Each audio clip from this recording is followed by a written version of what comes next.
Simpson is known for their iconic and aggressive style, which has always stood out amongst other helmets. Simpson has been continuously supplying us with quality-built helmets that offer many different models, finishes, and visor options to fit your taste. Head on over to SimpsonMotorcycleHelmets.com and check out all the options they have for you, and give these guys a follow on the gram at Simpson Motorcycle Helmets.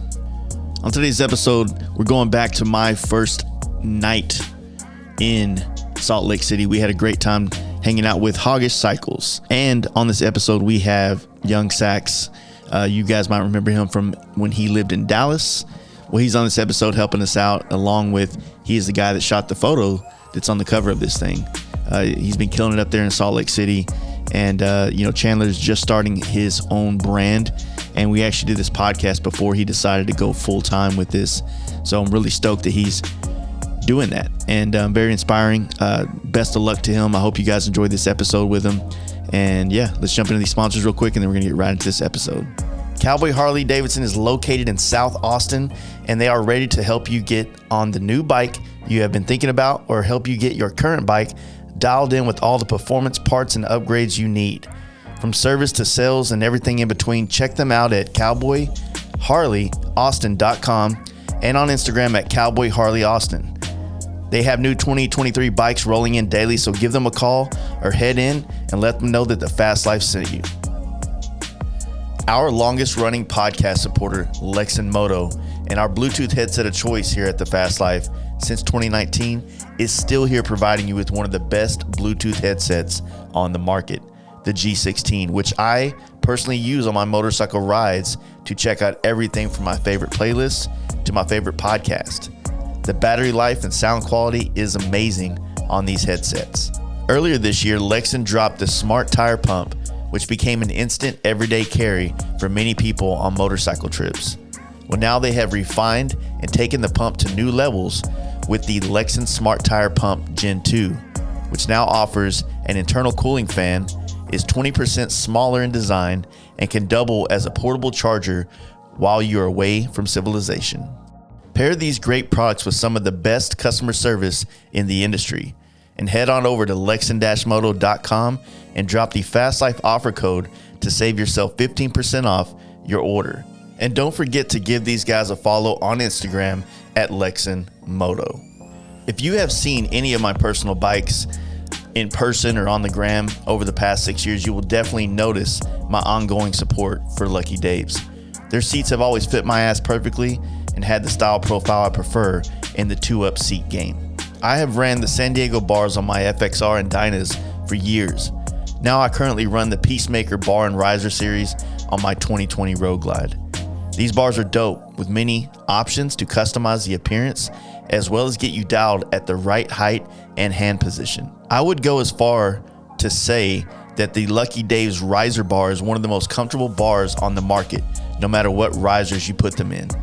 Check out all the options for your ride at luckydaves.com and give these guys a follow to stay up on product releases and inventory restocks on the gram at Lucky Daves.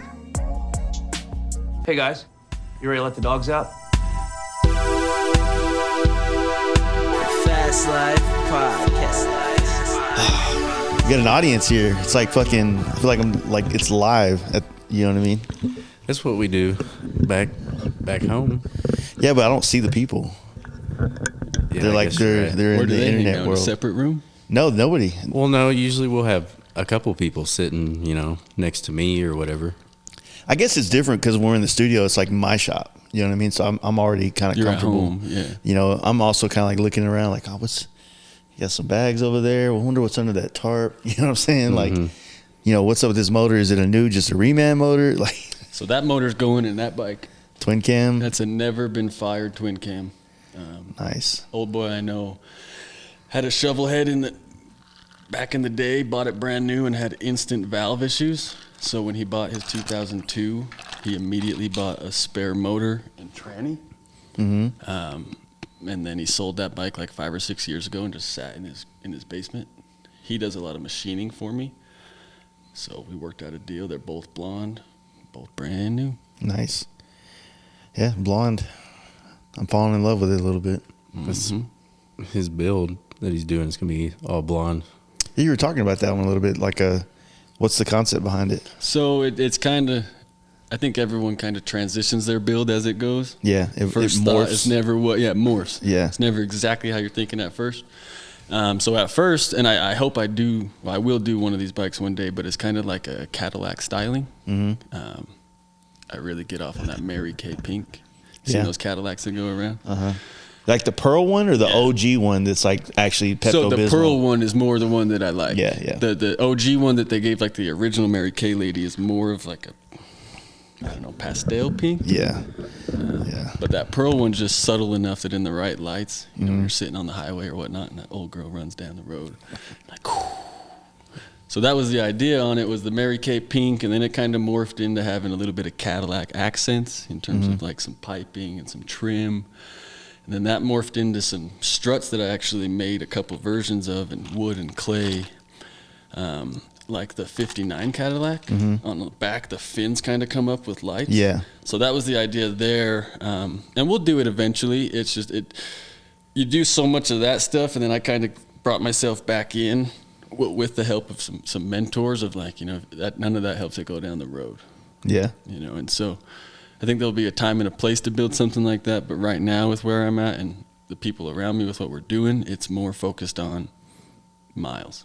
State line crossing, hanging out with the friends. Even if you end up in some shithole little town, like that's gold. Yeah, 100%. That's definitely the one aspect that people don't think about, you know, in their whole motorcycle process. Like they want to get the pipe and the parts and the products because whether they think that that's going to give them these experiences or not, just being a rad dude and showing up and doing the miles will give you more. It's more rewarding than anything else in the spectrum of motorcycling. But I mean, it's also cool when you do it on a badass bike, though. I mean, I ain't gonna take that away from nobody. You know what I'm saying? Yeah, there's nothing wrong with that. I think that everyone will progress to that point at some time, you know. But I think there's nothing wrong with getting a bike that you have the funds or the feasibility of getting and riding the fuck out of it. Yeah, yeah. You know, I don't care if you're on the Sportster that your grandma bought brand new, and that's how you got into motorcycling, and now you're the dude that's riding that Sportster nonstop everywhere. That gives me more butterflies and goosebumps than, you know, these big hot boy type of things that trailer everywhere. Trust me, I've had a hard run the last 10 years, like, because in like the real me is like, hey, if you're not riding it, like you're just, you know what I mean? Like, I can't even say it now because I'm going to ostracize a lot of people that it's funny because there's a whole economy of how things work. And sometimes those guys that don't put a lot of miles down that'll spend $50,000 customizing a bike and then they, you know, never cross the 1,000-mile mark. They exist. And as a shop, I need those guys to exist.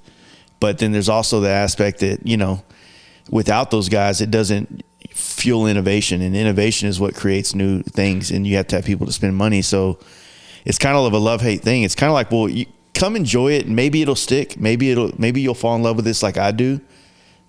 But if not, like, you know, someone will get a good deal on a bike that you spend a lot of money on. Yeah, you know what I'm saying? Absolutely. And I think there's a lot of those going around. I think we all kind of struggle with that kind of back and forth but in the end, it's who fucking cares? Exactly. So they're not affecting you. They're not affecting your trip or what you're doing. And like you said, you have to have those guys. Yeah. You got to have your Wood Grains, your Joe Kids, your Wild Hog groups does nothing but riding. But you also got to have your Bare Knuckles and all the guys that they can't take all that time off and do that because they have to get back home. They have to get the parts out for all of us to be riding and to do that. So if everybody rode all day long, we'd have no parts to put on our bikes. Yeah. But if everyone made parts, no one's on the road riding. So everyone just needs to kind of appreciate each aspect and put everything aside. And just, my biggest thing is quit comparing, just inspire. Yeah. You know, like I take a lot of inspiration from people that I don't even know. Yeah, same. People that you follow, people that I find a lot of inspiration, honestly, from clients that come into the shop and that are just doing it themselves and not doing everything themselves, but they've got their vision, they've got their plans, they've got their crew. They're not worried about what's the latest trend or what's doing what. and they're tickled pink, man. Yeah. And when you see them get back from their trip just stoked, that relights the fire for a lot of the dudes. For over 50 years, the Ness family has provided us with top quality custom motorcycle parts. And today's product line is better than ever, offering you products to enhance your motorcycle's performance and the overall look of your bike. With 12 different categories of custom air cleaners, Arlen Ness has a filter that will fit your budget and or your taste.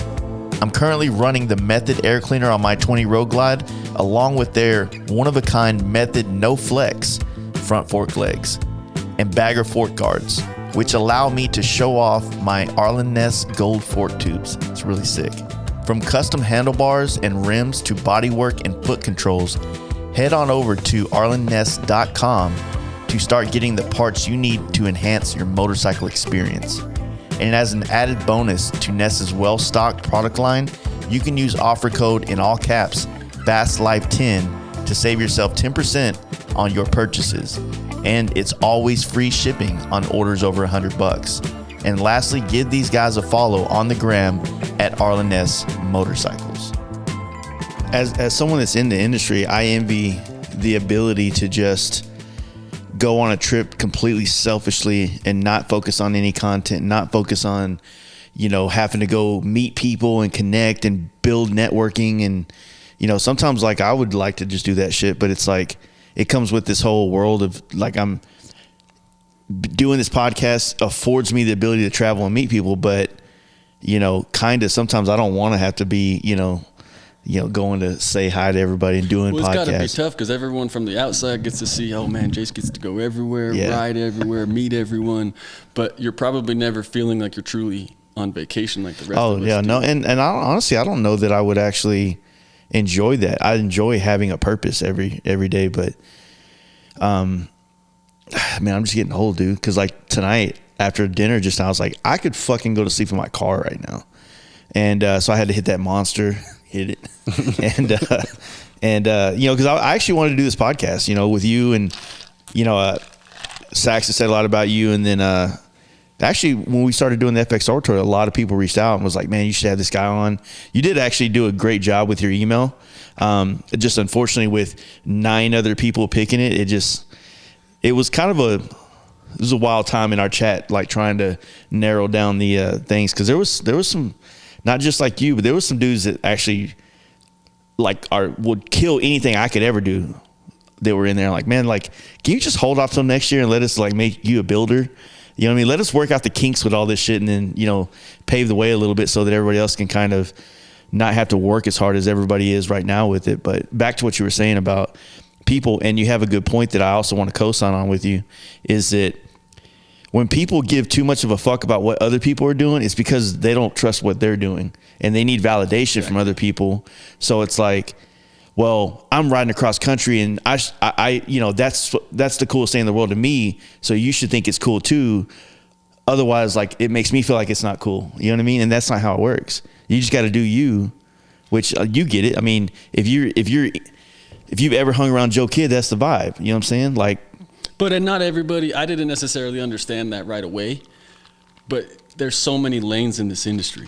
There's so many different avenues you can do it. And we're not even talking about the doctors and lawyers that got bikes in their garage that they're just riding once in a while, but it doesn't, and this is kind of a new take, at least for me, it's not about any of that. You're exactly right. If you start paying attention to them, you're missing out on your ride. You're missing out on your build. You're missing out on your trip. And there's no reason to do that, and then you just turn into a hater. Yeah. Causes shit. And I think there's way too much comparison and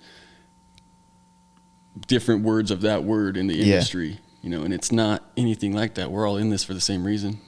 Yeah, ultimately. Yeah, like I said, I think it's just a lot of people that are, and I'm speaking from experience. I've gone through that wave of, oh man, these dudes don't even fucking ride. They just got all these nice dualies and trailers and they go to all the shows, but they don't really do anything in motorcycling. And yes, I still feel that way about them. But, at the same time, it's like, I don't pay their bills. They don't pay my bills. I'm not their customer. They're not my customer. What I look like. For instance, on that, like, and you've met these same dudes, their passion's there. They've got their own business, say it's construction or whatnot. They've been planning the Sturgis trip for a whole year. That's the only thing they're clinging on to. They need a break from everything. So if they want to enjoy their trip that they have in their head, they've got a trailer there as fast as they can, get there and enjoy their time, because they've got a week a year that they can really be without wives, kids, and whatnot. But who's to say that why do we say fuck them? Yeah. They got just as much passion. They're just in a different scenario. Yeah, yeah. You know? And so, but it's a lot.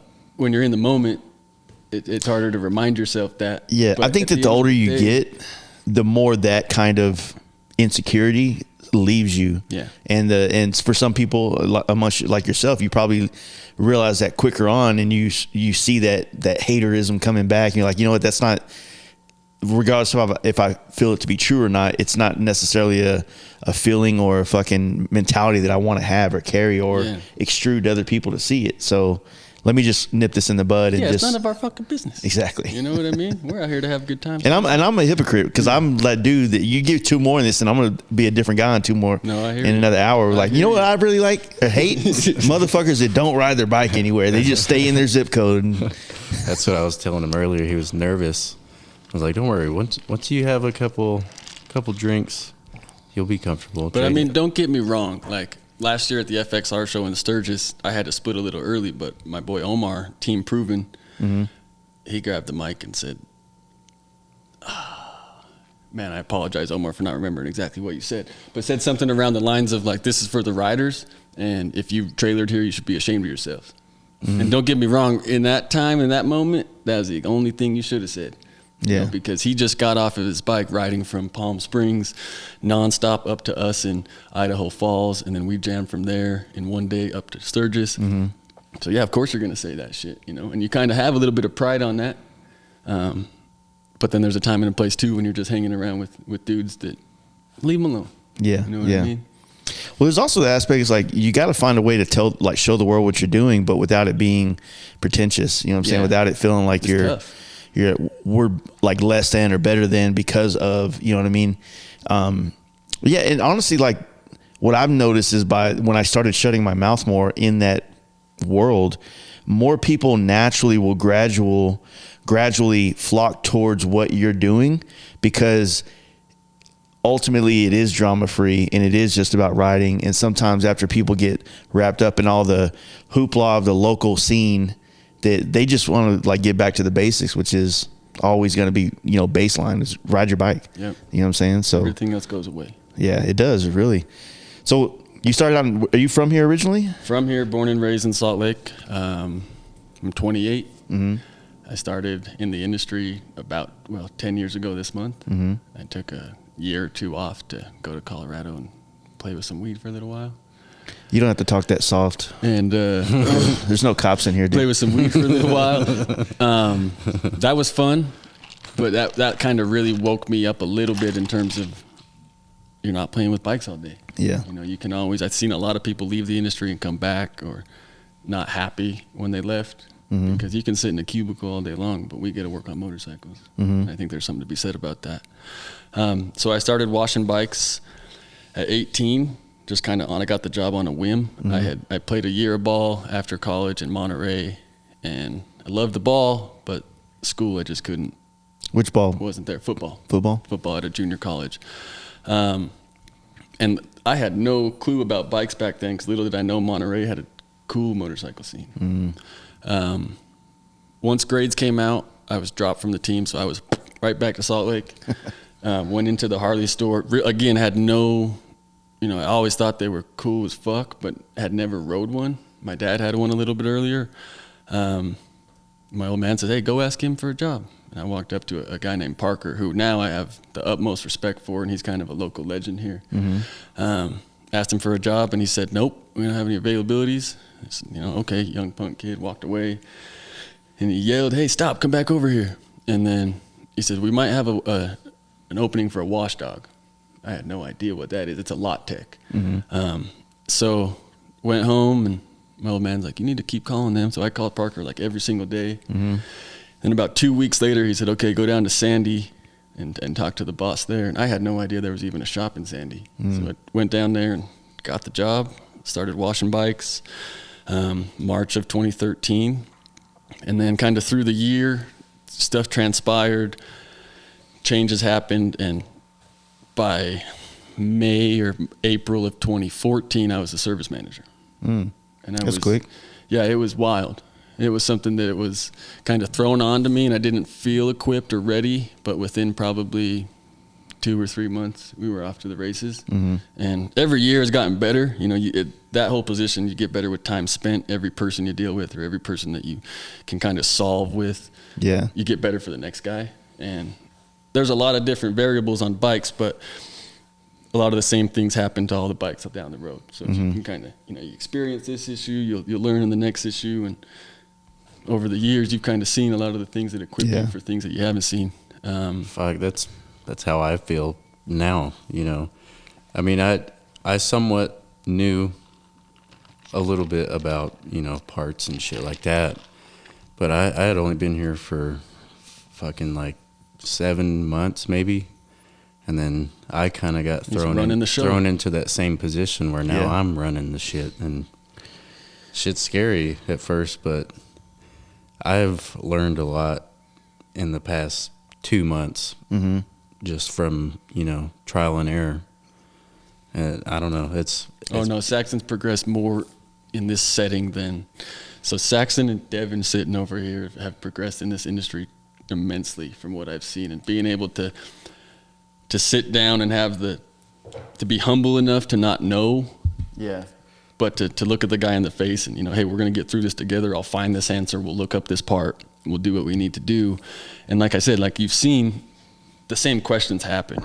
And then, you know, the same posts are online or whatnot. So then it drives people in to ask those same questions. So it's really just a kind of a monotonous game of talking. Yeah. There's also... There's an aspect and a quality I think y'all both probably have. I don't really know you well enough to know if you have it yet, so sorry.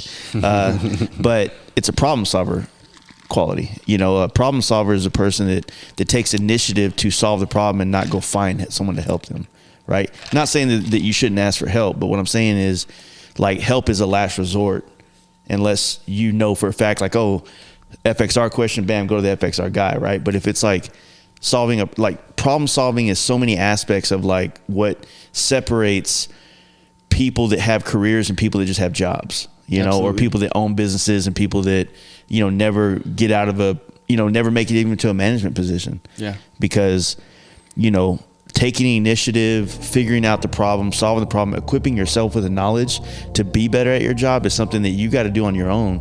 Not wait till your boss comes around and says, you know what, if you just put a little bit more work over here, it's like you should already be doing that. You know what I mean? I have been saying it for years now. One of the first upgrades that pay off for the longevity of your motorcycle ownership is a ThunderMax EFI module. For those that don't know what that does for your riding experience, basically the T-Max module provides your Harley-Davidson with proprietary auto-tune technology. It has a barometric sensor and a wideband O2 sensors, which constantly read the ambient air and air-fuel ratio to optimize the performance output from your fuel-injected engine. You can order these modules with pre-downloaded base map for your current stage of performance, or have the bike brought to a dyno tuner for a custom map. I can tell you from experience, I've watched my bike on the dyno learn from every dyno pull in real time. It works, and I have been running these modules on my bikes since 2015. The team at ThunderMax are some of the best in the business, and you can catch them supporting the big events like Sturgis, all the way down to things like our campout. ThunderMax is in the streets with you. Head on over to thunder-max.com and get yourself dialed in with a T-Max tuner and drop the Fast Life offer code at checkout and save yourself 10% on your purchase. And follow my guys on the gram at ThunderMax EFI. You don't need to be told for it. And then in our situation, we're really fortunate. I mean, I'm sure there's a lot of other people out there that sit at a desk in a dealership, but people come to us for answers or for solutions. And we're sitting at a desk with nothing but tools to try to figure this out. Software in terms of, like, you know, Ronnie's Parts Fish. Yeah. We've got kind of a more enhanced version that we can use, and then books galore. We were really fortunate last year. A lot of our mentors or bosses had been there.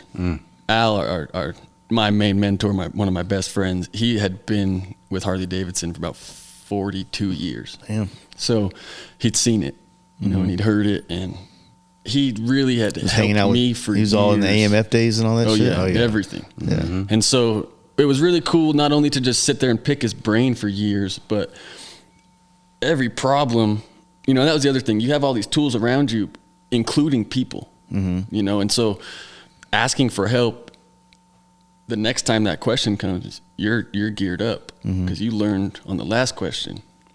So kind of reaching to all these tools and people, there's no reason why you can't at least get the dude who just came in a better situation. He might not be able to solve it or fix it or get the parts that he needs right away, but he can leave your place in a better situation than when he came in. Yeah, a little bit more knowledgeable in the situation. So, because we've all been to the shops where it's just like, oh, we don't work on that, or I have no idea, or why would you do that? And you leave that shop like, man, the fuck am I supposed to do now? yeah. But if you can just help the guy, man, they're coming in for, they don't have to come into your shop. On my side of town where I live, people call my shop because I don't want to be a collision center online, because then I get people trying to bring Phone me calls all bumpers. goddamn day. So because I have to put motorcycle, then everybody calls me about motorcycle shit. And like I said, we're on kind of like more rural side of town. So dudes will win like Honda, like 1987 Suzuki Bandits and shit, and then call me like, hey, I'm looking for a carburetor for a 1987 Suzuki Bandit. Like almost like that's a popular bike and that shit is on the shelf. Like, bro, you're in luck. I got 2 left. It's like, no, dude. That's how you should answer the phone. I'm like, bro, like you need to join like a Facebook group for that kind of shit and start like you're talking about a very I just made one up. It might be a super popular bike, but you're talking about a scene that doesn't have a big culture around it. So first off, I'm sure you can find a small little world of people that are involved in it, but you got to find information that way. Like there's no club style Suzuki Bandits and shit like that. You can go get parts on Instagram and shit. So usually those calls happen at a time where you don't have the time to sit there and explain all of that and whatnot. And kind of the point that I'd like to make is like my first bike was a Yamaha Seika and didn't know a lick. Didn't know the scene, didn't know the people that asked, didn't know anything. And there was a lot of guys in the Harley scene that took the time to just kind of, you don't know much about it, but let's get you running. And it's those little tiny things, even if it's just, hey man, this isn't quite the place, you know, but that's kick ass that you just won that bike. Yeah. You know, swing it by us, check it out sometime or something. Well, you're a better man than me. Something like that. No, No, dude. I get it, you know, and there's days that I'm there, but that could be the next Arlen Ness or whatnot that barely got that spark. And not that that's our responsibility, but I try to keep that in mind just because we see so many different demographics of people. Yeah. And like we said before, man, the passion's the passion, regardless. And so, but I have to constantly kind of bring myself back to, you know, that V-Rod's cool as fuck to that guy. You know? Man. Yeah, I mean, I had a guy come in on a fucking Suzuki Boulevard fucking 2 days ago looking for some hard saddlebags. Like, no, none of our shit's gonna fit up to it, but we are a drag dealer. You know, I'll sit here and bullshit with you and try to find you something. Well, and most of us have gotten established enough to where you know there's other shops in the valley. Yeah. You know that there's so-and-so that works on that type of shit. Instead of just no, fuck you, click. Yeah, that's like, usually what I do. Go see Paul down the road, man. Paul might be like, man, why'd you send me that guy? But at least you're helping. You're chewing the problem down the street. Yeah, that might be the case too. Speaking of that first bike you got, how'd you get it to the shop? So I bought my first bike, $600 and a PlayStation, and I couldn't ride it.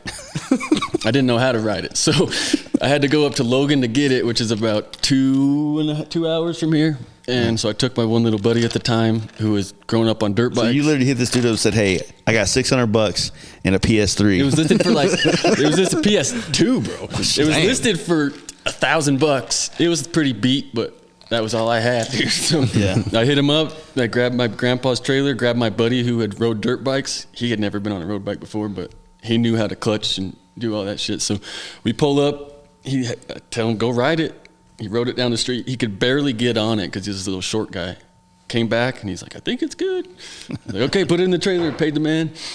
Got it back home, and I lived at the time I lived on 7200, and our shop's on 90th, but east and west, it was a little bit of ways. So I took back roads and sidewalks all the way to work at like 7 in the morning one time so that no one would see me when I got to work, but I had it at work, and I was like, yeah, I rode this fucking thing here. Yeah. But yeah, I was church parking lots, sidewalks, back roads, fucking made it there, taught myself, at least a little bit of how to get around. But those little tiny proving points proved to myself, hey, you can do this. Yeah. And then to my guys around me, that was when they were like, you got 4 carbs? One of them had a Mercury adjuster where you can hook up all 4 carbs and get them synced up. And I remember vividly, we all stayed late. Jeff, the guy with the Mercury tool, his name was Matt Glines. He was a really big mentor to me. He passed away a few years ago. But those little things, I'll never forget that. Those are Harley dudes. Yeah. Tried and true. And they seen this little fucking kid that was just green and stoked as fuck to have a bike. Yeah. And they didn't just, that those things have what kind of molded me into what I am now. Yeah. And that's what I want to try to spread.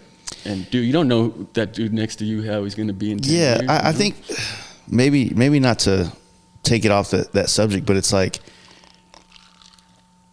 not a lot of kids or younger people or people in general come up to me nobody ever came to the shop. Like that's like I'm alone all day long.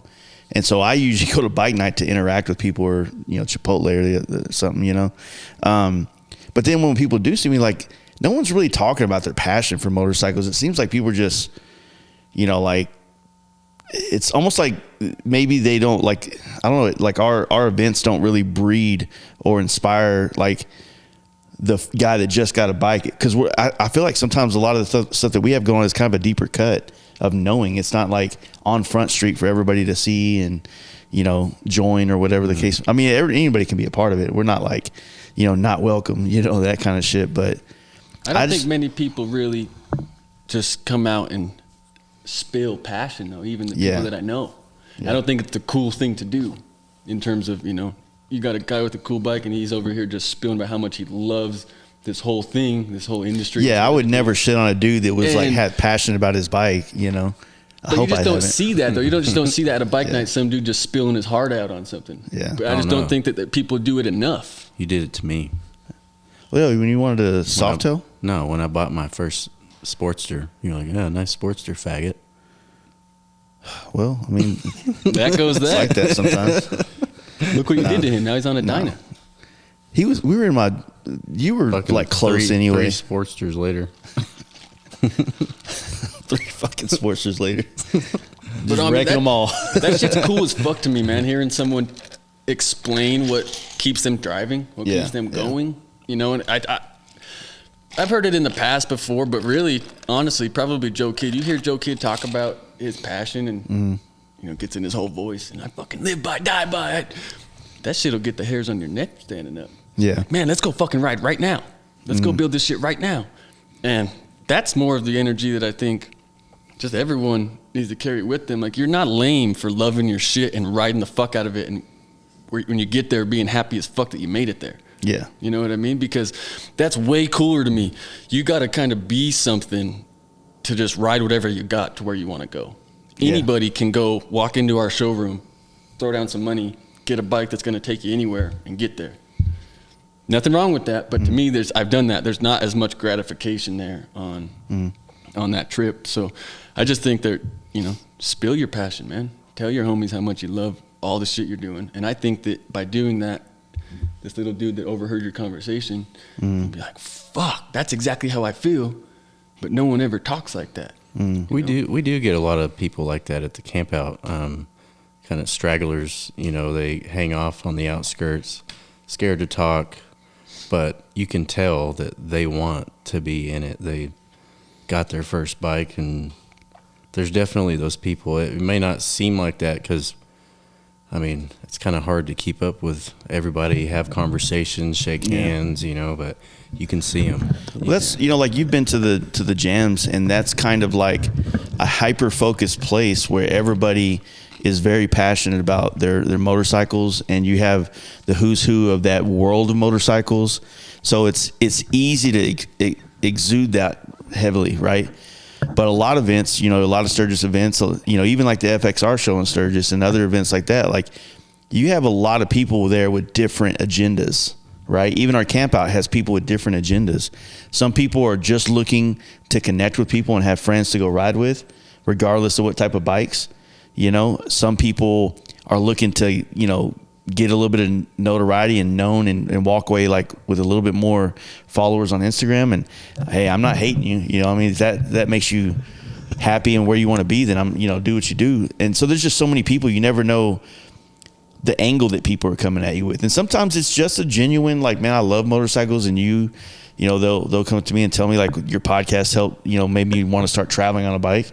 And I'm like, cool. That's, I might not be able to sit there.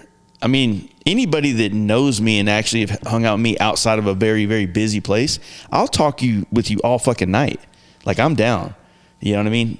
I fucking have a podcast. That's the point of this, right? But, at a gas station in Sturgis, like, hey, man, so just want to let you know, like, this, and this, and then, so what do you think about that? And it's like, fuck, man, like, my fucking helmet's on, dog. You know what I mean? I'm trying to roll. Yeah. But no, I get it. I'm sure that's tough, especially with, your notoriety and people that don't get to see you other than at events. Yeah, when you say it like that, it's Try like, to I'm not that fanboy. guy, you know what I'm saying? But I mean, in our industry, in my world, yeah, absolutely. Like, I'd like to touch on that inspiration, and I kind of spoke about this a little earlier, but I came across your podcast. I want to say it was about one of the first times I came across your podcast was your Joe Kidd episode. First or second or third? I think it was Second one. second. How many has he done? 3? 3. He's It done was 3 his official of his own, but he's been on like a few others. It was his third where he's wearing Rennie's hat. Shout out Easy Okay. Rider. Yeah. He talked a lot about, well, one he had to list. Yeah, that was I the was like, I wanna second. make- Yeah. Second That one. motherfucking That was the list, third one. dog. Oh, was it? Third That one. was the one where I got in trouble with all the women shit. Oh, okay. And then after the list, and then he talked about, there's a community that everyone talks about, but I don't see you. If you want to meet me, come see me. Come to the event and meet me.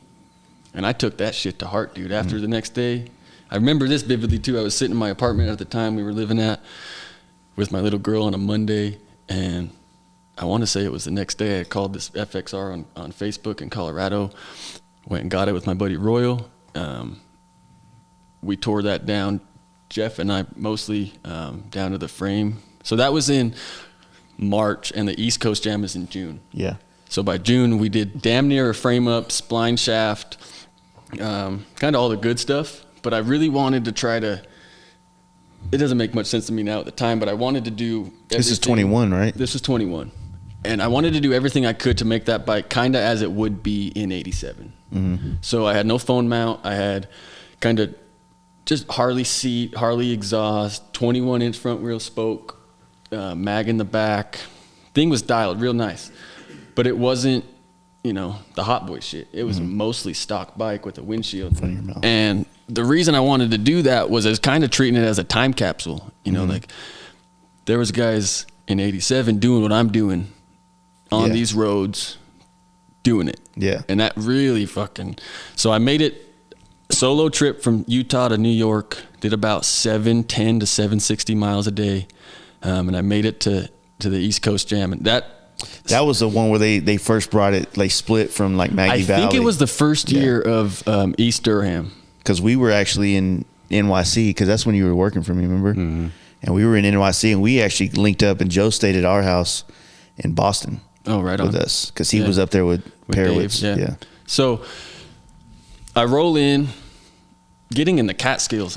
I felt like I was riding I've around. never done it. I want to do it. So I felt like I was riding around the Catskills for 2 hours. It says I was right there, so I was jonesing. Like you're done with your trip. You're like, fuck, I'm gonna get here, get some drinks in me. I was fucking winding around these mountains. It was cool as fuck. But I pull up, and there was a crew out of Cleveland. They're called the 47s. I don't know if you ever met them. Bad dudes. They're sitting outside when I pull up, and I just start screaming. Fucking, yeah! And they kind of look at me like, what the fuck? I just kind of walk past them, like, hey, how's it going? I'm searching for anyone that I can recognize from Yeah. Instagram pretty much, because I didn't know anybody. I had kind of messaged Chris on the FXR page and kind of announced, hey, I'm coming. So it's kind of getting rooted for on Facebook. But once I pulled up, I walked into their little bar, and I seen Joe Kidd, Gnarly Harley, Suicide King Chris, Dwayne from North Carolina. Man, I'm missing another guy. But I just pretty much walked up, kind of all nervous, and said, hey, guys, Joe, I heard your podcast. I rode my ass all the way from Utah just to hang out with you in the community, like you said, and meet you. Yeah. And everybody was fucking, what's up, what's up? Joe put his whole plans aside that weekend, put me up with the Delco boys, Jimmy Skids and Dirk, and we spent the whole weekend together.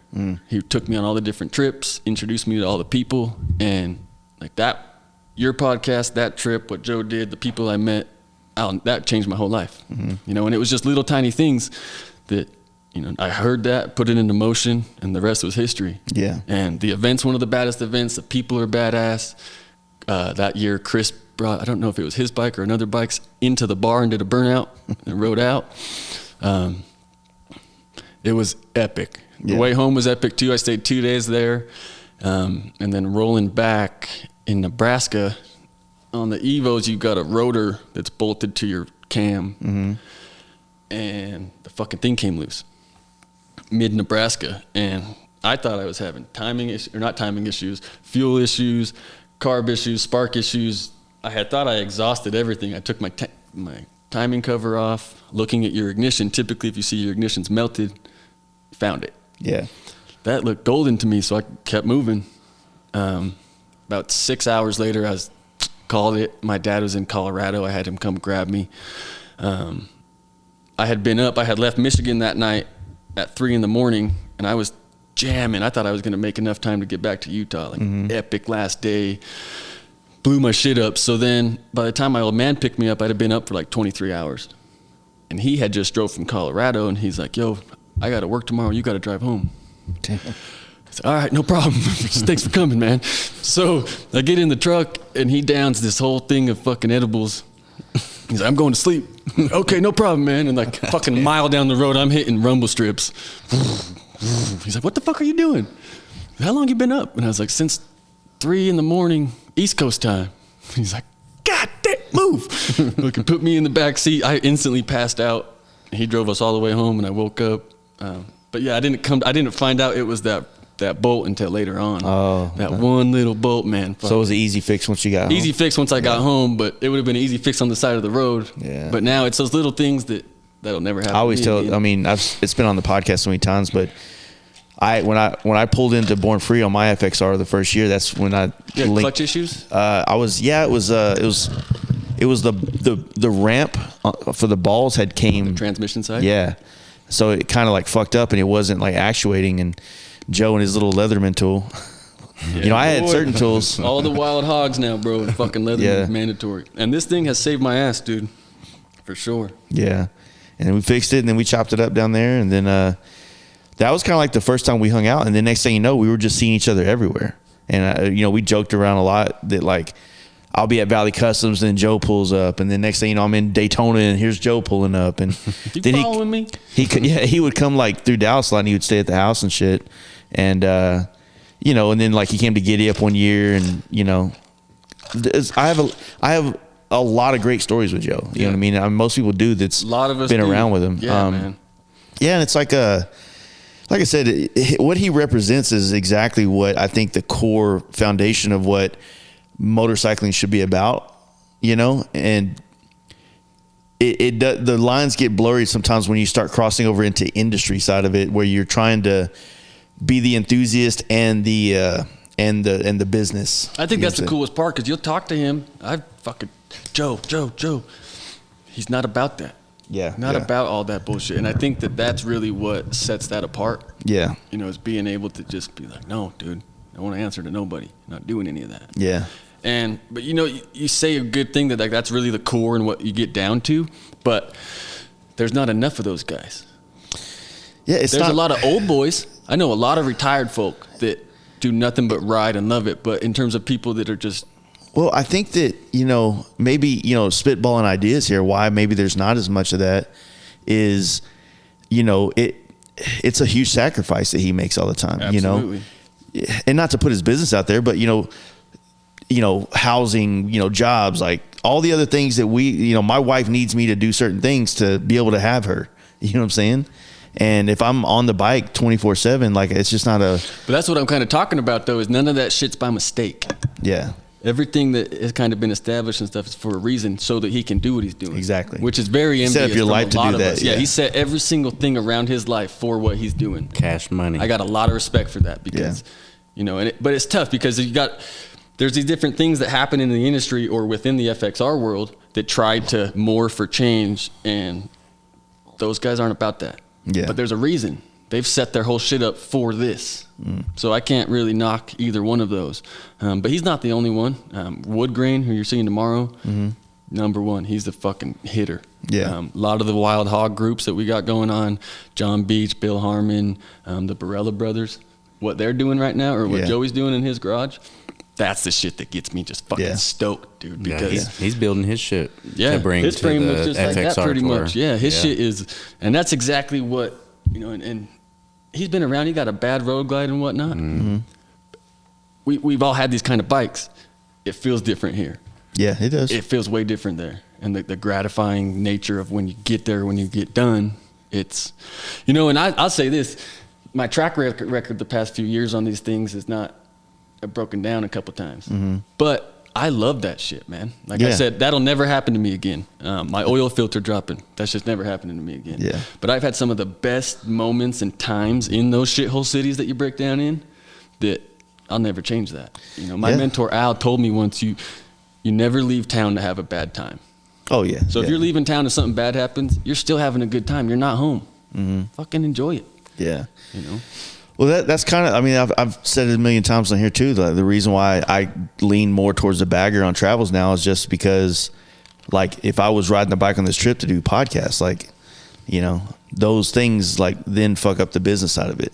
It's for me, and that's just like I said, how I end up having to do this stuff to afford to be on that I set my life up to be able to do podcasts and travel, and then every once in a while, like, it gives me the chance to do like a trip where I don't have to podcast, you know what I'm saying? But, you know, the majority of my trips all year long are, you know, what we're doing right now, sitting in a shop in, you know, Salt Lake City, or I'm sure this is a suburb of Salt Lake, yeah, but it's still Salt Lake Valley is what we call it. Yeah.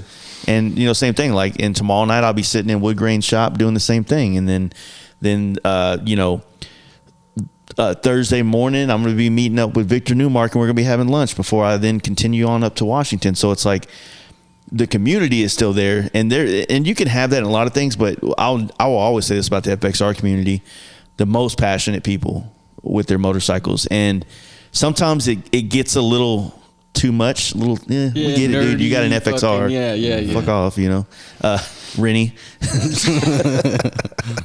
but at the same time, it's like I don't know any bad dudes that ride FXRs. No, you know what I mean? I mean, there's bad apples everywhere, but like we were saying, you kind of got to pass your own test to get into that realm. It'll kind of chew you up if not. Yeah, well, it's a small community too, so it's like, you know, bad news travels pretty quick, and, you know, like I said, if you don't maintain integrity and being a man of your word, which is something that people should be doing anyway, that's like, you know, this community is not going to tolerate that very long either. So yeah, for sure. You know, but I don't know. I like it. I think that there's a lot of cool shit, and it's crazy. That's like, especially now, it seems like all the vintage chopper guys are really starting to get into FXRs, and like vice versa. Yeah. You know, a lot of these FXR tour builds are like what Power Plant built for. Was it Virginia City last year? Yeah. That's a whole different take on FXR. You know, it's crazy because we were talking. We don't have one Evo. I think Bare Knuckle decided to do an Evo instead of a twin cam, but like, I mean, it's crazy that this bike is still lending itself to accept even nowadays motors in it. You know what I mean? Like I'm hands down like Corey Main Drive's FXR build last year was, dude, I was like nuts. Man. It's so factory. Mm-hmm. That, like, even Sean, you know, Sean and Kevin up in Erie, Action Jackson. And Tips, oh yeah. FXRA. Mm-hmm. Like, yeah, these things are so. I mean, there's a reason everyone's putting these things. Yeah, in. yeah. You know, at that point, it becomes more of a novelty. Yeah. But that FXRA has got to be one of the baddest or best handling, most equipped FXRs on the whole planet. Yeah. For sure. Hands down. Well, yeah, on the chopper side of it, I think we have, I don't really know. I know that Rennie's is like I'm inspired by, Rennie's. but I don't I haven't caught exactly some of the details of what he's going to do. Like, is it going to be more chopper based? Or because Rennie's like a OG, like I want original stuff kind of guy. I love it because he keeps it correct. Yeah, like if he's gonna pay homage to Indian Larry, he's gonna pay homage. Yeah, he's gonna do it in the best way that he can do it in terms of what he's doing. So I'm excited to see kind of what he does, or cuts the frame, does something cool. I'd love to see a twisted tube. Yeah, I think that'd be fucking rad. Yeah, that'd be sick. Yeah, but and FXR Bazaar's doing like a shovel, I believe. And slap side shovel, yeah. And it looks pretty rad, and TBJ is helping them, and we just brought TBJ in there just to kind of help him stay relevant. Brought him basically to fuck with everybody. It seems like, huh? Man, I swear to God, I think that what's more fun than anything about the whole situation is that like when you're in the builders, like you're in this group chat, and yeah, it's not like on fire every day, but when it lights up, it's like a little bit of information, and then like everybody starts like just fucking with each other, and everybody gets it. It's cool as fuck. Like, I don't know if everyone does this or not, but if you have a group of riding buddies and you don't have a group chat going on, do one right fucking now. It's also good to have a group chat when you go on trips with everybody, because if you jet off to a 7-Eleven when they keep going, that message goes to everybody in the deal, and it's not like a text message situation, which can get a little annoying sometimes. I think group chat's great because like we got one with Joey and the Wild Hogs, and that lights your fire every day. Yeah. Like, oh, he's doing this, or we're sharing parts that we see online. Hey, snag this. You've been looking for it. So I think that's super important. And then the other thing I do on road trips is I try to get all my boys to share their location with me. Oh, yeah. That's a good one, We too. get lost in Sturgis, and I'm like, oh, no, he's over here. Let's go get him. And you walk into the dot. Yeah. Because if you don't, I remember back in the day when you didn't have that, you'd spend most of your night just trying to link up with everybody. Homie. Yeah, dude. Yeah. So when you did that trip to New York, it's like, how, like when you bought that bike, like what kind of stuff did you have to do to kind of get it ready for it? Or was it pretty? So we did piston rings, base gaskets all the way up. We got in the cam compartment, but we left the cam. I think we were just checking it out. I can't really remember that. Spline shaft tranny, new swing arm bushings, set the correct end play on the wheels, new neck bearings. We have a picture of the frame hoisted up in the air, and Jeff underneath tacking the race just to try to get it out, which was pretty fucking cool. So pretty much everything. And then trying to find the stuff that's just not in the catalog, because I didn't buy a whole bunch of NOS stuff, but I just tried to find like a stock exhaust, and then a nice stock seat, nice stock bars, single gauge, Sportster grips, nice windshield. And it was set up comfy as hell. It purred, but nothing crazy. Yeah. It didn't need to.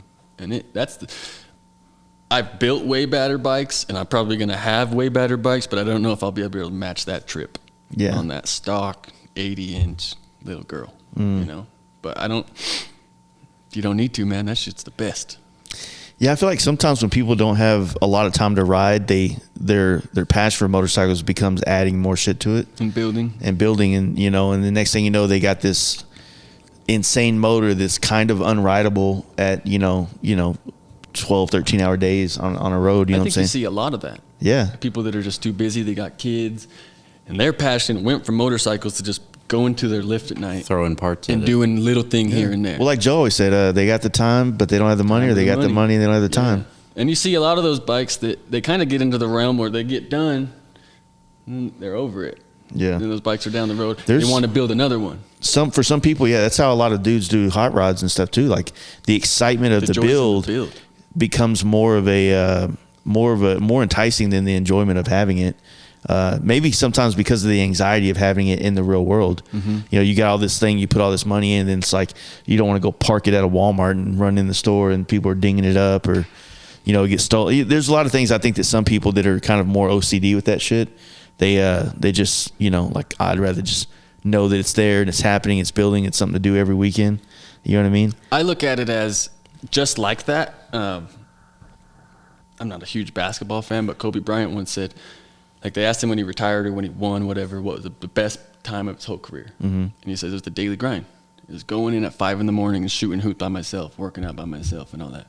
And for someone to win, to be that successful, and to that be his best moments was the grind, that's something all of us can look at, and when you're building your bike and whatnot, it's not when you get done and you ride it, or when you get in your business to having the building or making the event or whatever, it's the grind. That's the stuff you got to enjoy.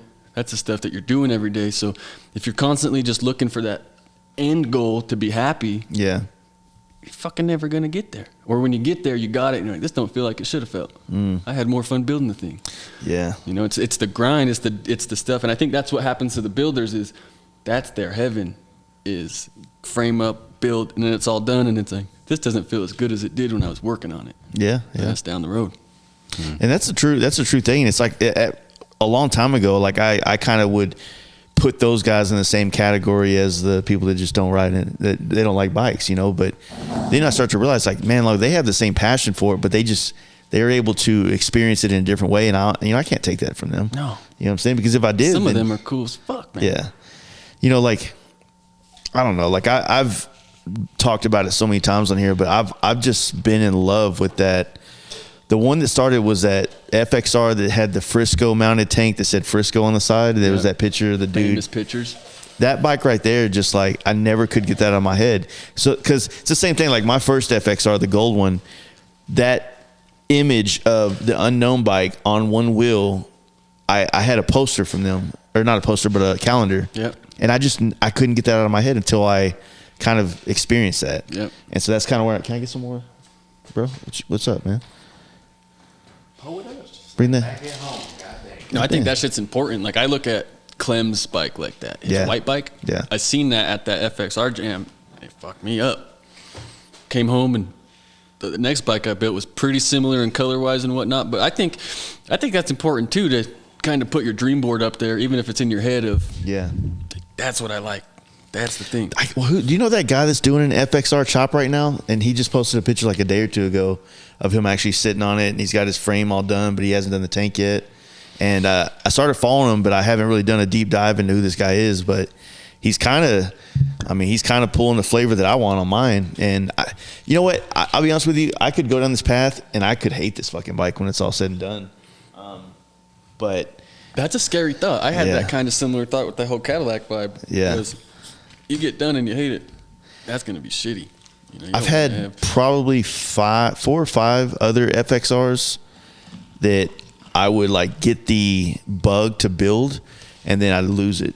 Like I just couldn't find that ultimate end goal vibe of a bike that I wanted, because I started off with a full fairing RT or RP or whatever the fuck, and it's like, I just don't know. I mean, I've always wanted a skinny, no fairing bike, just a nice, clean one. But then when I get one, I'm like, man, I'm kind of spoiled. Like I miss the fairing, I miss the bags and all this other shit. And it's like, you know, I don't know. It's like a up and down thing. It's like right now, like I ordered an ST and I'm stoked to have one, but I'm still the same boat. Like I don't know if I'm really gonna like it, because I love my bagger and I know that thing solves all my problems. And is this ST going to be able to solve some of those problems as well? But on the FXR side of things, it's like I got ideas with parts that are kind of like blurry, but I'm hoping to get them in focus. Hoping they focus up. Yeah, I feel that too. And so what I want to do on the tour is I'm going to go do the Terralingo run, which is Adam from FXRs of Houston does. Badass event. Like super, that place is badass to ride. It's like, I'm sure there's a lot of places out here like this and in Arizona that give you that vibe of like, I feel like I'm in the Wild West right now. You know what I'm saying?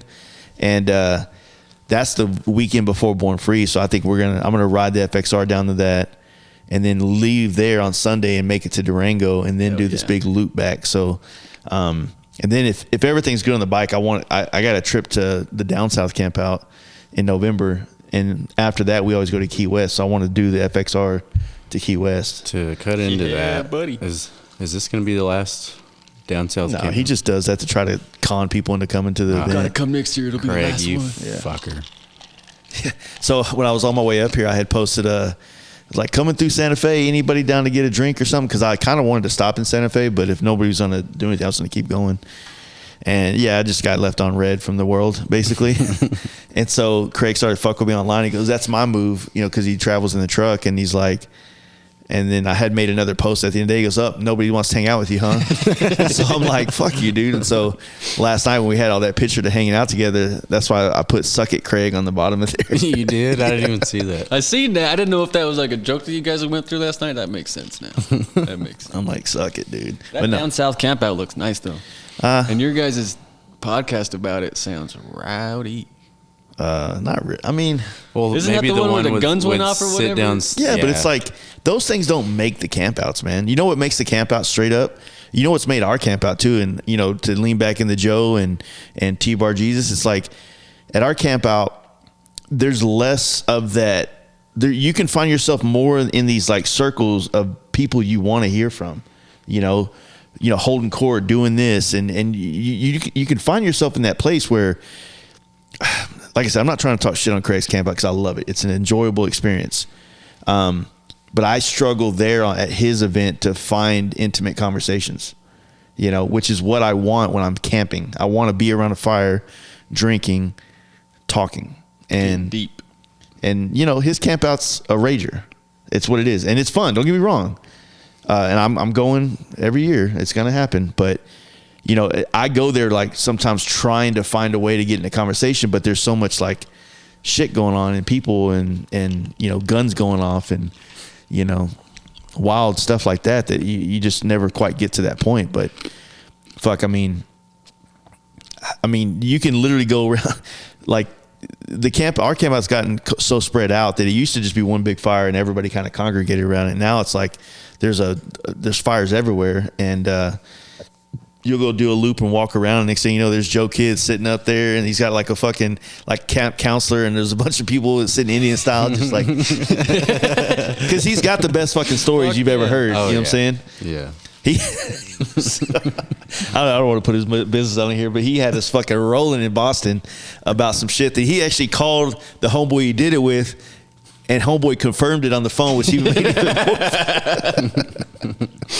more. Hell yeah.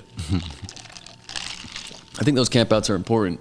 Yeah, because it's the goal with our camp out was to give people a place to go where they can go and like what you've been to Sturgis. It's hard to connect with people in Sturgis because if you're camping and you're not staying at their campground, you can't get in. Well, and motives, like you said, motives are all different. Yeah. Everyone's got a different agenda. Camping, you're fucking camping. That's it. You know? And like how you don't do any vendors or anything like that, right? So yeah, you keep them. We have brands there, but they're not like sitting behind a table. This is my new swing arm. You know what I mean? We don't do that. But and I mean, the camp out's gotten bigger, so there's things that we've had to bring in that make it a little bit bigger than what it grassroots was. But trying to keep it below that line of rally is where we're trying to stay. We're trying to keep it where there's brands there, there's people there, there's tons of giveaways, there's tons of fun. And all that is just getting it, we implemented it to get people from the far edges of the campground to come to the middle and start meeting each other. What kind of numbers do you have on attendance? About 1,000 people. What are you going to do if it or when it gets to 10, 20,000? I don't that you don't want it to. I don't think I don't know I think after 2,000 it's probably going to become something. I'm not saying I wouldn't enjoy it, but it's almost like at that point it's this, and then we got to go do another camp out. Like somewhere else for, you know, Start again. Something smaller they can, you know, I don't know. Like you got to let this be its own animal and let it grow up to whatever it's going to be. And you know, there's the romantic nostalgia of like, you know what? After it gets to that point when we hit 2,000 or 3,000 people, we're just going to stop. And then it's like, well, then okay, now I'm 50 years old. I'm like, man, what would have happened if I kept it going? Like, you know. No, I think you need to, just because of every year there's more people going.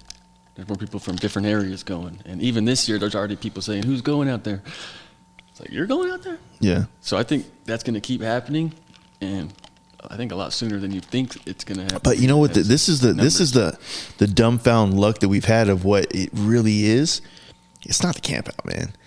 It's you and the guys meeting up in the ride. Yes, that's always the case. You know, the camp out is just like an icing on a fucking already delicious cake. You know what I'm saying? Yeah, that's always the case. You know, and I try to tell people that. And so, I mean, at the same time, like if somebody can't ride their bikes down or they live past that line where it's just snowing and so they have to trailer, I get it. at least you showed the fuck up. That's more important than anything. And, I mean, we've had guys that like literally would have babies and then, 2 months. Fucking Rusty from Memphis. Bring them with or just They brought the baby. Yeah. Brand new baby. Yeah. The dude, Moscow. Oh, yeah. He got married. Yeah. And literally the next day rode his shit. honeymoon at the Fast Life. Yeah. Did he bring his wife though? I don't know if she came. I don't know, but he Bachelor had the fucking cans and shit behind his bike. Said just got married. Yeah, that dude leans in. He's so fucking cool. He's out of Colorado, I That believe. motherfucker can ride too. Yeah. What was his name? Stock Mosque Glide, something like that. He changed his name. It's Mosque something, but He won the sipping challenge the year before, and then he came back the next year and he had his whole banner of just married, like hung. It's like, and Joe could tell you this too, because like we kind of experienced Giddy Up. I think I went the year before he went, but I was telling him about it, and he came and he's like, dude, this is the raddest fucking thing I've ever been to. And we wanted to capture that experience of Giddy Up and bring it to like all bikes and not just choppers, which Giddy Up wasn't just choppers if you're at the campground, but when you're at the show, it's just choppers. You know what I'm saying? And I mean, it's kind of that now. I mean, you can literally, grab you a tall boy and then, or a big gulp and fill it full of liquor and then go do a big loop, and it'll take you 2 or 3 hours to link up and talk to all these little different people from where they're from and what they came down to do. And it's fucking rad. So I actually do that with my homie Big Trouble. We do a couple laps, and we just try to like, hey man, where'd you come from? To engage with them, to make them feel like, we're it's the same reason why like I'm still camping in the dirt with them. Like I'm not getting the nice little fucking tree house on the river and then, just opening the door and just kind of looking down like, yeah. I'm doing that shit. I'm camping in the dirt with everybody else on an air mattress, but still out there roughing it with the old lady. Yeah, he's in bed by 10 p.m. too. Yeah, because I'm an adult. Shit, nothing wrong with that. Dude, it's like the later it gets, the louder it gets, man. Oh, it gets. And there's always crazy. only like 30 minutes of silence between, and it's usually right when the sun comes up. The sun comes up and it's like, all right, I was standing out last year. I was standing out by the fire that had been out for hours. It's just smoke at this point, but I mean, fuck, it's 9 o'clock in the morning. Everybody's coming out of their tents, and we're all just standing around, like Looking at each other funny, skin hurts, lips hurt. Good morning. King of the hill, just standing, just like, yep. So I'm gonna go to bed. Yeah, but like I said, I think the best way to have events is just to, the other thing that I love too, and I've always wanted to kind of recreate this again is, I stumbled into the East Coast Jam once while it was in Maggie Valley, and that whole like old horseshoe style motel, everybody's got the bikes out there. There's kind of like a common area with a little bonfire going on. I sat there with Chris Harry and Joe Kidd and a couple other cats, and dude, it was epic. Like that vibe. It's smaller. It you know what I mean? That's why I thought it'd be cool to have like an event like that where you pick a couple of those style hotels, like on Route 66 or through like Colorado somewhere, and it's a week ride and you're staying in a different spot like that, so that every night you kind of have your own space, like a room and a shower and shit, but you come and you got this little spot you can kind of congregate in, and you got to logistically get with these people to let them know what you're doing so that they don't fucking ruin your night by like, hey, no loud noises after 10 p.m. shit, But I like that vibe, and there's a lot of those cool style places all over the plains in the and I guess this would be the Southwest, or I don't know what is this considered here. That's tough because it's not really the Midwest. They say it's the West Coast, but not Just really west. the West Coast. You're just west, yeah. Yes.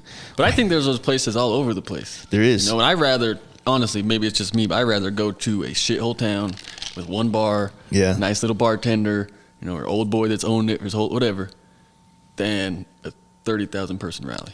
Exactly. Me too, 100%. And that's kind of what I've wanted to do. It's like, but I don't know how to do things small.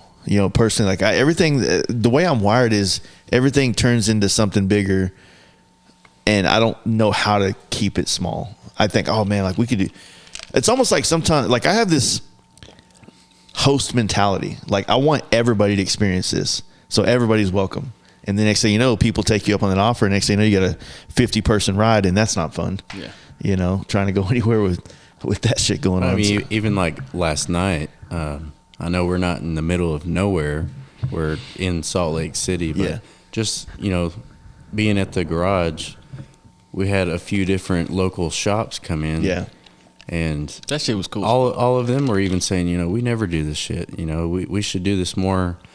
You know, everybody's kind of competing for customers, but, you know, we all do the same thing. When you when you have a small, like, even though I know the city is not small, but when you have a small, like, you know, like this isn't LA or San Francisco or, you know what I mean? It gets real garbage. I'm not saying small, like I'm not trying to diss it or whatever to say, but when you have a small scene or a small group of like shops, when those shops, it's like a growth spurt, right? They go through this phase as they're all growing, or as the scene's growing, where they all beef because they're fighting over the same customers, and the customers like it because it gives them some kind of relevance over just being a customer, right? But once these guys get over this and they realize that when they just start being friends and working together, they make more money, and you weed out all those like shitty customers that are trying to pit you against each other, and your scene starts to grow, because then you look at it like, you know what, man, like I can't change every bike's oil in this motherfucking town. I can't. No, I can't. You know, some customers are going to have a better personality that fits with this brand better. And ultimately what it becomes is, like, as a shop, you're trying to find the best customers for you and what you're doing, not just all the customers just come to me. No one wants them all. Yeah. It's like, it's a hard thing to do, because when you need to pay the bills, like, you don't think like that. Yeah. But it's a very good point, though, because you can kind of see that in our industry. Mm-hmm. I think we're almost out of that, but like last night, we all came from the same place. Yeah, literally, we all came from the same shop, and everyone's kind of, you know, branched out and doing their own things. But at the end of the day, we all got the same dream. Yeah, and it's really cool here because I would say all of the shops here really care about the scene here. Yeah. And they're really trying to put forth the effort of building the scene and having the events and doing, you know, Blackline does very, very well at supporting the average rider and putting on the events and having the stunt crew, having the hype crew. Tucker does very good at what they're doing. But I think there needs to be just, more of a coalition of shops. I was talking to Tucker last night about bike nights. I was like, you know, sometimes, like, when people start getting into this game of like wanting to create bike nights, they do too much. I was like, I've always said, like, if you're trying to put a band at your bike night, that's a concert, motherfucker. It ain't a bike night. So bike nights should be exactly what last night was. You got, I mean, even if you don't have the bikes, it's connecting, it's talking, it's having a couple of drinks, shooting the shit. Hey man, did you see that new thing Rolling Sands did? Blah, blah, blah. It's that's bike night. I think that's really important. And like last night, no certain shop or certain individual had to do all the work of getting the fucking thing set up. Yeah, that's the thing. You don't need, it's not a spectacle. You have it at the shop and you kind of get away from, or your motives change. Yeah. You have a bike night at a bar or at somewhere, a park, you don't have to worry about who's in your shop or who's doing what or who's looking at what or anything like that. You're just out there to have a good time. And I think that's what we should start moving to. That's literally why whenever we started doing the bike nights in Dallas, I didn't call it Fast Life Bike Night. That's why I try to find friends that I can empower or that can be helpful to help keep it going. And it's, you know, like I'll let people know. At a bar? Yeah. Yeah. I'll let people know, like, hey, I'm involved, but I'm not the only one, you know, and the goal is to create a community where people know that every Tuesday they have a place to go where there's going to be other bikers, especially ones that are more like-minded in the style of shit they want. Yep. And I even told Tucker last night, we had this conversation. I was like, you got to get to a point where, like, that's something that it's part of your day, your week. Yep. And when you do, it's like I told him, it's like I missed maybe 8 bike nights. I probably missed maybe 8 to 12 top bike nights a year out of 52 weeks or however many weeks are in a year. We have that here at a shop by our shop you were at today. It's called Cooney's Customs. They've been around since 2004. They're another group of guys that have taught me more than I could even say. But they've done big things in this industry here. They've done a lot of big wheels. They've adapted from choppers to, you know, the CFL type of choppers to more of the choppers nowadays. Big wheels, performance bikes, soft tails. But anyways, since 04 around, they've had Thirsty Thursdays every Thursday the whole year. Yeah. So in the wintertime, we're driving in our trucks. Yeah. Just hanging out. Good to see you, whatnot. In the summertime, it gets pretty lively. But I think that the downside on that, which that's kind of the coolest thing in this city to me, the whole time that I've been around. Being real young and going there were other people that kind of took me under their wing and kind of raised it up, but it's at their shop. So they're still working kind of. Yeah. Like they're off and they're hanging out, but it's like they're home. You got someone in your space, so you really can't relax completely. Yeah. You always got to have your eyes on stuff to where if it was moved and it wasn't their responsibility, they wouldn't have to be there every week. Other people could man it. I think that it could have more longevity. Yeah. So I think having it at a bar is smart than rather at like. Well, your especially shop. like say the bar, like the one we were at, the garage or garage. I feel like it needs the word "the" in front of it, but it's kind of central. Yeah. You know what I mean? If you're looking at north and south, Yeah. right?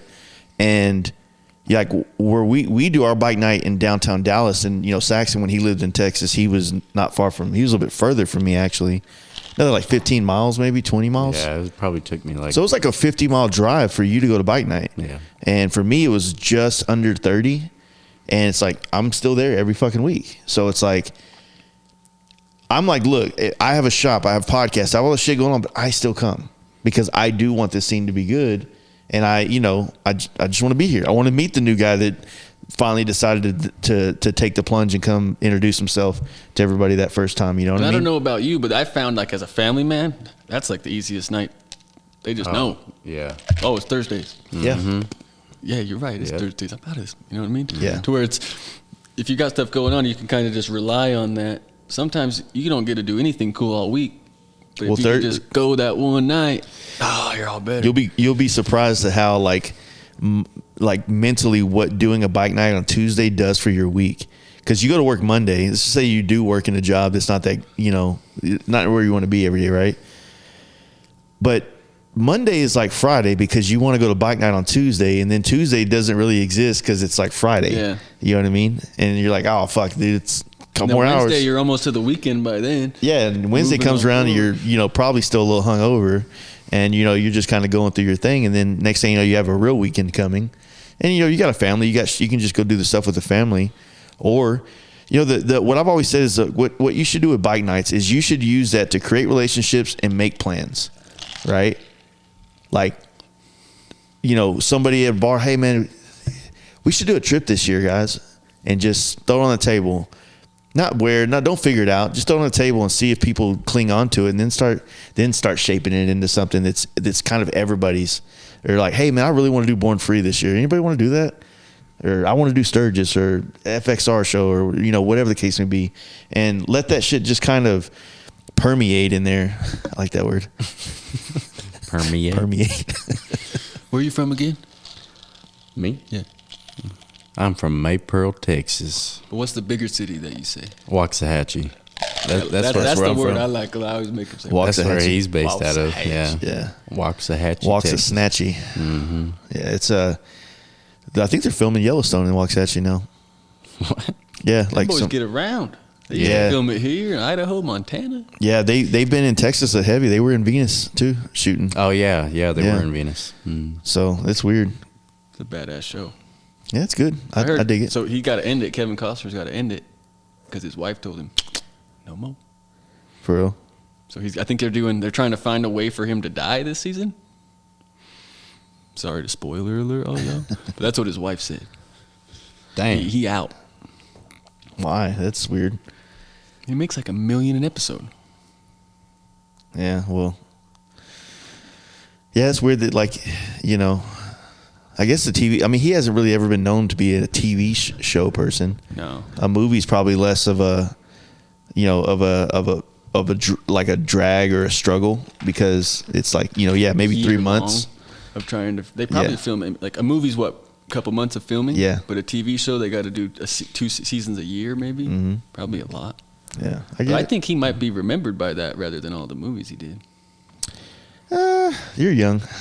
you didn't grow up in the '90s. Last of the Mohicans and That's a good one. Dancing with Wolves. what was it? Waterworld. He was in that, right? Ooh, that was a good one. Dancing with Wolves was the shit. I can't remember if it was Kevin Costner, if it was I think it was the Postman or something like that. Or You done started now. You got him on movies. dude, But we're on westerns. I like westerns. Westerns made a comeback though. If you really think about it, like that shit kind of fell off. Young Guns was like the last one in the '90s, and that's more of a Young Guns is awesome. And Tombstone. Tombstone. Tombstone was probably one of the last ones as well, you know. But then, like all through the 2000s, you just had like 310 to Yuma, and it's just nothing really super badass. Yeah. You know? But You want to trade?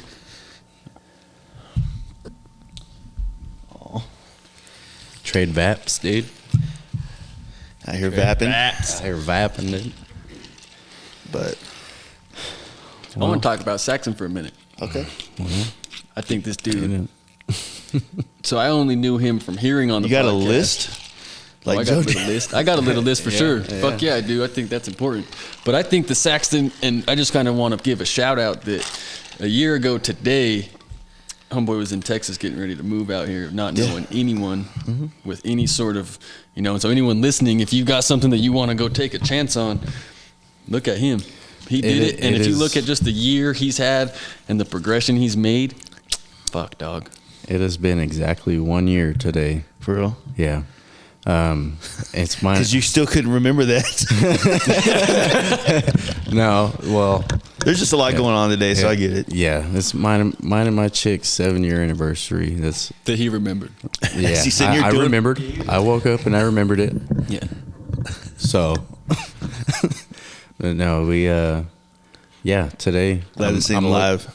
Yeah, I'm looking at you know, memories on Facebook or Instagram, whatever. Today is exactly 1 year when we packed up our shit and we moved out here.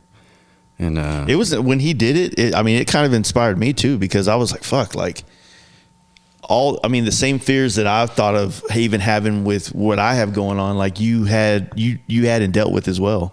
And no, I was always inspired by that. I even told my wife, like, "Should we do that?" Should we? It takes a bad motherfucker to do that. We were in no situation whatsoever where we, you know, financially, we're just, yeah, let's move across the country. Let's, you know, think it's time we do that. We just fucking did it. And I miss home. I miss family. I miss my friends, all the dudes I rode with, of course. But I do not regret it one bit. It was like immediately, whenever I moved out here and I started working for Harley, I met these guys, and it's like I felt right at home. Yeah. You know, they love the same shit that I love. They do the same shit. And honestly, you know, Chandler, I've been talking to you about him. Yeah. He's an inspiring dude. You know, he's got a lot of passion for this shit. And I think that is what kind of pulled me in more to, you know, want to. It's infectious when you have someone that's interested and you know, a lot of people have lived their whole life and never find something they're passionate about. So when you find someone that's confident, in the decisions they made and the things they decided to be about, it's hard not to be attracted to that, you know, not sexually, but but no, that it definitely pulled me in more to be comfortable here. So you bought a dyno. That don't have nothing to do with me, dog. No. That's a step up, coming with no bike to coming with the bike. Yeah, no, that was cool. Whenever he posted that, and I was like, "Fuck yeah!" That was the plan. The first year moving here, I was gonna have a bike, and I just barely grazed it before a year came around. But no, just it made me more comfortable to be here, and you know, not feel like you miss home so much because you feel like you're creating a new home. Yeah, we've had our times where we're talking to each other like, did we make a fucking mistake? Like, we're wondering how we're gonna have rent the next, you know, coming week, or what the fuck did we just do? And then to go to work and then see, everybody that works there has passion for this shit. But I sit right next to him and I see him asking questions to these old heads, like, and so interested. Like, he's not just making a conversation. He's fucking like really engaged with it. And that, I don't know, just pulled me in, So that's why I thought this would be a good podcast, because he's got a good story. He's got passion. He loves this shit. So it's okay so far. But on top of what you just touched on, dude, is everything you did was bad as fuck. But you moved out here, and I'm probably missing some shit already. Motherfucking catalytic converter got stolen. At like the worst time in the whole fucking world, dude. Yeah. Those are big money. So now he's running a TBR on that motherfucker like a pimp. But I'm running a stock takeoff muffler from a Road Glide or some shit. Yeah.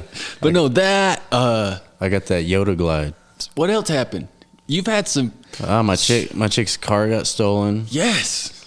That was one of the times where we were like, what the fuck did we do moving here? But trust me, as someone that's known Sax for a long time, usually when you open up Instagram, you're like, fuck, dude, I don't even know if I want to deal with that today. But I mean, he's been kicked while he's been down, and this motherfucker has been fighting all the way back up. And I think that inspires me too. We're from here. We got resources. We got not fallback, but we got support. Yeah. And with him not having any of that here, I think that gives me so much more respect. And I think I can speak for all of my guys with that. And trying to be somewhat of a normalcy for someone is I mean, if you really think about it, every hardship that he's overcome and him and his old lady have overcome together, it's like, these things, they're just better equipped for the next time. Like, it doesn't even become a problem minor anymore. Setback for a major and comeback. if you really think about it, like, I feel that, like, that's like the progress of growing up. It's like, as you get older, those dire problems that were in your 20s are now just everyday, like, brush off the shoulders. They don't affect you the same way. Sometimes you wish we still had those problems. You wish that, like, that was the biggest problem. I mean, you still have them. It's just that it's not a big problem anymore. Yep. And then as you get older, it's a progression that never goes away. The problems get bigger, the stakes get higher, and all the shit you figure out growing up is what gives you the tools you need to solve them and make it through it. And it's a shit show, man. Like, when you think about, you think about, like, and not to take this in a dark place, but when people that are, men in their 35 to 50 years old, a lot of them committing suicide, like, they don't have the time in their mind to think that they can rebuild their life when this thing falls apart. So it's like, fuck it, So the more, not saying the more problems you deal with growing up, the better, but in a sense, maybe the better you're equipped. Not to go dark either, anyways, but like that type of shit really shapes you as well.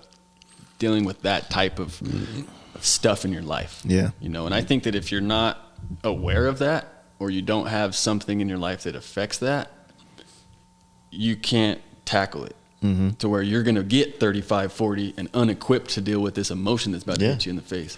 But you don't even have to be that old. I think everybody kind of fights that day to day. But losing someone in your life, whether it's suicide or death or whatnot, mostly suicide, because that's kind of the will to live is no more. And that really gave me kind of, you got to find something to live for. Yes. You got to find, I got a kid, I got a wife, I got everything I need to live for. But this is a little different. You know what I mean? This is the nonstop grind. This is the industry, to me, the passion. That shit keeps me alive. Yeah, that shit keeps us running. To kind of like go off what you said, Al told you a long time ago, when you're out of town and your bike breaks down and, you're still out of town, like, make the best of it, have a good time. That's kind of how I live my everyday life. It's, I got dealt a shitty hand for, whatever circumstance. Oh, well. Dude, if you want to rewind it a year and a half, it didn't start in Salt Lake. My man's boy, big getting kicked. But you're like, oh, dude, it does. So to go back to motorcycles, listening to all your guys, like your travel stories, all this shit.